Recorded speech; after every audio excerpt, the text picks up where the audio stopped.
చంద్రబాబు గారికి మరొకసారి గుర్తు చేస్తున్నాం.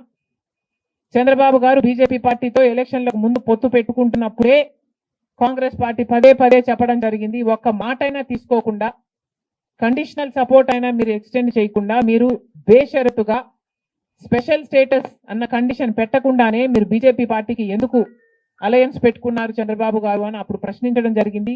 ఇప్పుడు మళ్ళీ బీజేపీ పార్టీ చంద్రబాబు గారిని డిమాండ్ చేస్తుంది. ఇప్పుడు మళ్ళీ కాంగ్రెస్ పార్టీ చంద్రబాబు గారిని డిమాండ్ చేస్తుంది.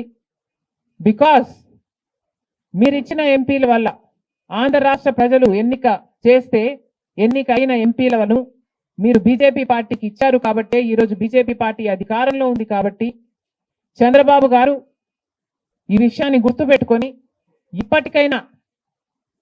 ఇప్పటికైనా మొండి పట్టైనా సరే స్పెషల్ స్టేటస్ అన్నది ఆంధ్ర రాష్ట్రానికి అవసరం. కాబట్టి ఇప్పటికైనా స్పెషల్ స్టేటస్ మీద చంద్రబాబు గారు సీరియస్గా వర్క్ చేసి ఇది సాధించుకు రావాలి అని కాంగ్రెస్ పార్టీ ఆంధ్ర రాష్ట్ర ప్రజల తరఫున డిమాండ్ చేయడం జరుగుతుంది.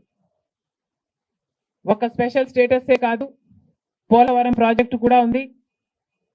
పోలవరం ప్రాజెక్టుకు చంద్రబాబు గారు 2 రోజుల క్రితం వెళ్ళడం జరిగింది.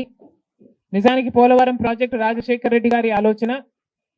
2004లోనే రాజశేఖర రెడ్డి గారు 10,000 కోట్లతో 20 లక్షల ఎకరాలకు నీళ్లు ఇవ్వాలి అని తలపెట్టిన ప్రాజెక్టు పోలవరం ప్రాజెక్టు.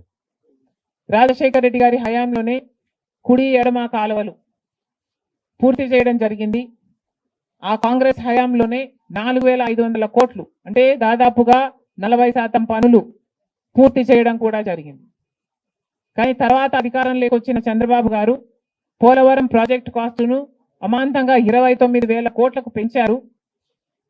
కానీ పనులు మాత్రం పూర్తయినట్టు ఎక్కడా కనిపించలేదు.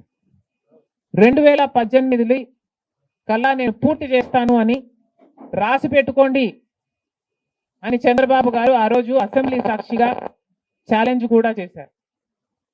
కానీ పోలవరం ప్రాజెక్టు చంద్రబాబు గారి వాళ్ళ సాధ్యం కాలేదు, పూర్తి చేయలేదు.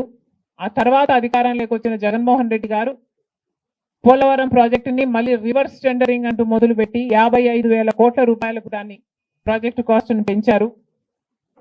తీరా చూస్తే ఏ పని జరగలేదు.